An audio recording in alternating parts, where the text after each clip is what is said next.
So welcome back to the Totally Weather here. We're going to be looking at a developing tropical storm, which is currently potential tropical cyclone number one.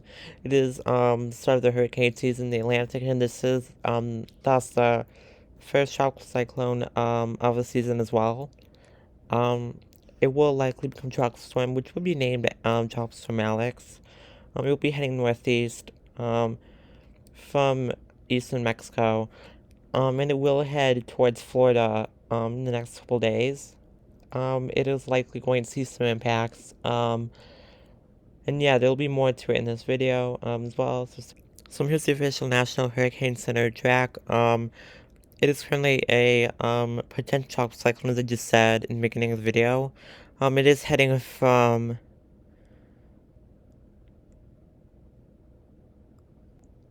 the Yucatan Peninsula of Mexico, and it will be heading turning northeastward. And it will head towards Florida over the next couple days. It looks like it will probably make landfall some point on Saturday. And this storm center will likely move offshore of that by Saturday night. So the center won't be over Florida for too long, but we'll definitely see some impacts for a while here. And as we also do see, there's some tropical storm watches for the Florida coast. And then as a tropical storm will continue northeastward, and we'll also look at the models, see what strength it could be to be exact and all that, as the storm does continue to organize with time. So as we get started with this tropical system, which will eventually become tropical storm Alex as it likely stands, it will be moving west of Cuba. This is about this is like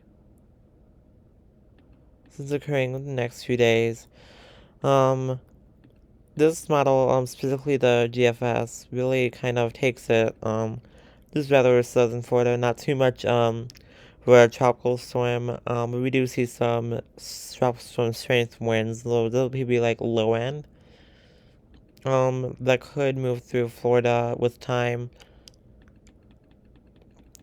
And then it could strengthen, after that.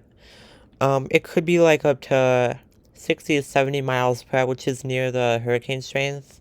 According to this model here, also deepens it to about 979 millibars. But I wouldn't be too sure about that just yet, but we'll also look at others, see, what else they got to say. The Canadian model here, since it's rather weak with the storm, it doesn't really do much. It could be just a tropical depression,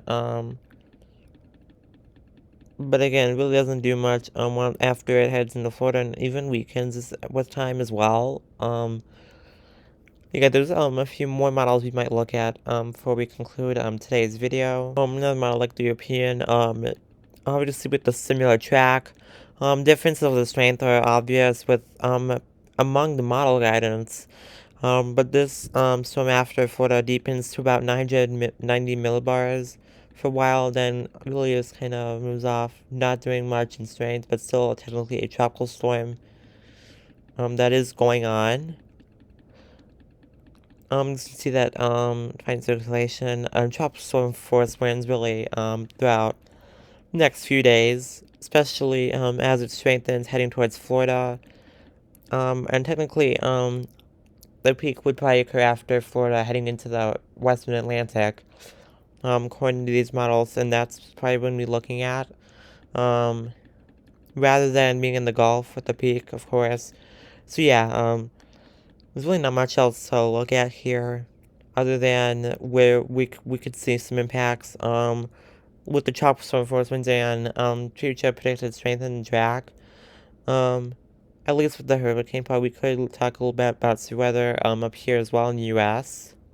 So let's so looking at the current severe weather here, we got this might be a little late and everything, but the warnings as of maybe a little bit before posting time, it'll probably be further east even, but looking at eastern Virginia, through southern Maryland and Delaware, we're currently seeing warnings right now as this line continues to advance to the east.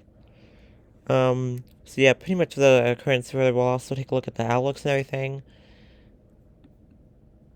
But the storms also extend further to the southwest. Some supercells developing across Carolinas, Georgia, even.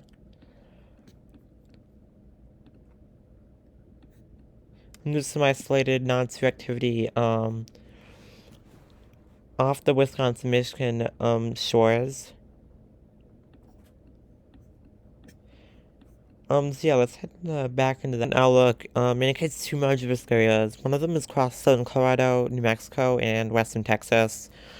Another one across far eastern Texas, Louisiana, southern Mississippi, Alabama, northern Georgia, Tennessee, eastern Kentucky, far southern Ohio, West Virginia, North South Carolina, and North Carolina, Virginia, as well as Maryland, Delaware, most of New Jersey, and southern Pennsylvania, all under for severe weather, for threat for severe weather as of today and this evening as well, with flares for eastern Virginia, extreme east and West Virginia, eastern half of Maryland, all of Delaware, southeastern Pennsylvania, and southern New Jersey.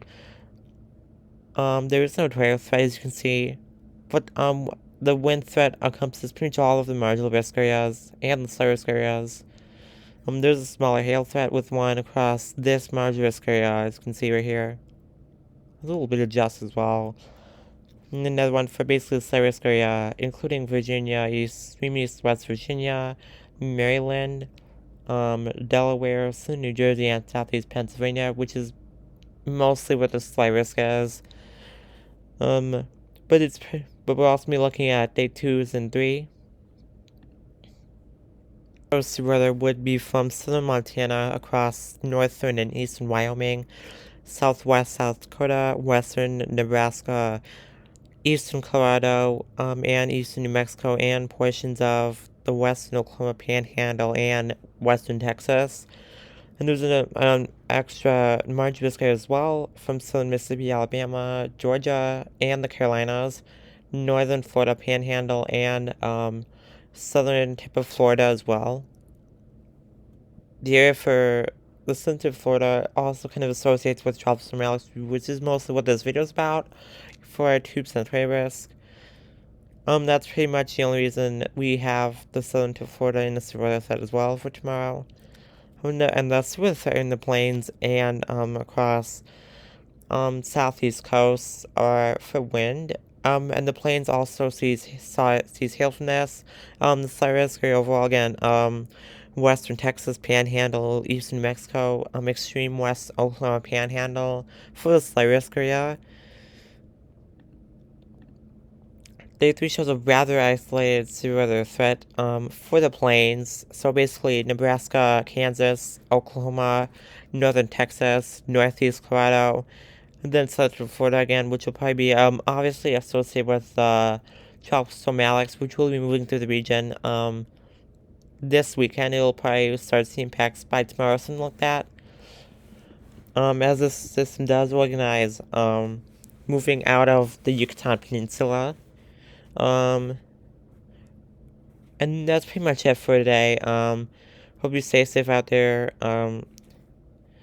And we'll see you next time, whenever that is. But there's not really too much weather to talk about for a few days. When weather does come out, I'll upload again, maybe even sooner, but I'm not sure.